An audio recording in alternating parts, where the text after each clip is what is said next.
guys and girls, it's Mrs. A. Today I'm going to show you how to make a present for your moms for Mother's Day.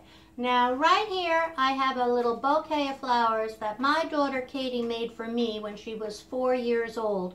And that was 27 years ago because she's 31 now. So as you can see, I must have really liked it because I kept it for a long time. But today I'm going to show you how to make a flower bouquet out of an egg crate. Now the first thing you have to do is you have to take all of the eggs out of your egg crate and you have to put them in a bowl, okay? Then you're going to take your scissor and you're going to cut your egg crate in half, okay?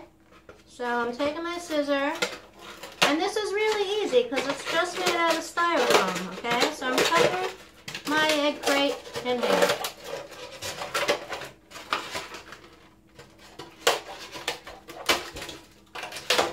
Okay, so now I have two pieces.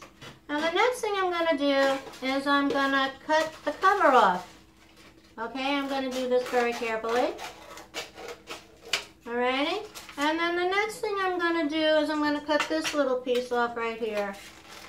So there you go. Okay, now I'm going to cut these guys. I'm going to cut a couple of them off here. Alright, so I'll cut these two off. And we'll start with those two. And then you can cut them in half. And then you just take a look at them. And if you think anything's sticking up or whatever, you want to make it a little rounder, you can do that. You can make it a little neater. Alrighty. I'll cut this a little bit. Make this one a little bit neater looking. Whoops. Whoa, they're getting every place. Okay, now you have two little cups. Now, I think they look kind of plain, so I'm going to decorate mine. So I'm going to put some blue squiggles inside this one with my marker. And I'm going to put some blue squiggles on the outside of this one with my marker. And then I'm going to take, I think I'll put some red squiggles on the other one. I'll put some red squiggles on this one. And I'll put a few red squiggles on the inside of this one just to make it look not all white and, plain. Now, usually when we make these, we take a pipe cleaner and you put the pipe cleaner against the bottom of the cup, and there's a little wire inside the pipe cleaner, so if you press it very gently, it'll go right through. So can you see that? See, it went right through. Alright, so I'm going to push this down a little bit, and I'm going to make a little sort of bend the tip of the pipe cleaner so it stays there. Okay? Now, I know you're staying at home, you're going, I don't have any pipe cleaners. Well, I had another idea.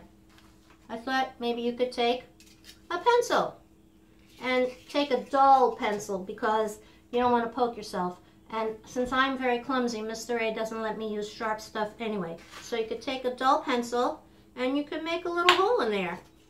And you could even just use the pencil if you want to.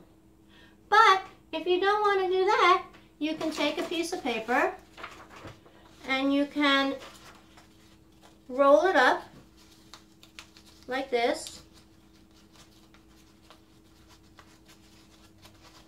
Okay, until if you have a little tube. If it's too fat, you can start over. Here's one that I made already. And I also made the hole in here already. Now, I think that hole looks a little bit too small to get that thing in. So I'm just going to take my pencil and I'm going to make the hole a little bit bigger. And then I'm going to try putting my stem in there. I squished this on top so that it would go in. Okay, so you just put your stem in there and then you can make it do this if you want. Okay, so you can have the one that's on the pipe cleaner or you can have the one that's on the rolled up piece of paper. So that's two possibilities. Okay, so after you make some flowers, I made a whole bunch of flowers over here, you need a vase. So this is how you make a vase. You take the can, you take a piece of construction paper and you measure how big it is. Alright, so I measured how big it was this way and I measured how big it was around there, and then I cut out a piece of paper that would fit and I wrote World's Best Mom and number 1 mom on there. So next thing I'm going to do is I'm going to wrap it around the can. And I'm going to tape it. You could decorate this with, I don't know, stickers. You could draw flowers on it. You could wrap it up in a piece of ribbon if you want. Or the picture. You could put your picture on it, Mr. A says. Okay, so now I have going to make a few flowers. Maybe I'll make 4 or maybe add 6 flowers, okay? And then you're going to need some leaves. So I drew some leaves on a piece of paper and then I cut some out. See? So you can draw some leaves on your piece of paper and you can cut them out. And then you take your vase, you take your leaves, you take your flowers and stick them in there. I'm going to stick this is a little bit too long, so I'm going to just fold it. Put that guy in there. I'm going to put this guy in there too because why not? And there you go. You made yourself a nice vase full of flowers for Mom for Mother's Day. And this is what you can do with the leftover eggs. You can eat them. You can make Mom scrambled eggs for breakfast on Mother's Day. Maybe you can make Mom some pancakes. Pancakes. Good for Mother's Day. Okay, so that is my Mother's Day craft for you to make for Mommy for Mother's Day. I hope all the mothers out there have a wonderful, happy Mother's Day. I hope all you boys and girls are having a good time and everybody's well. And I can't wait to see you at the library. Bye.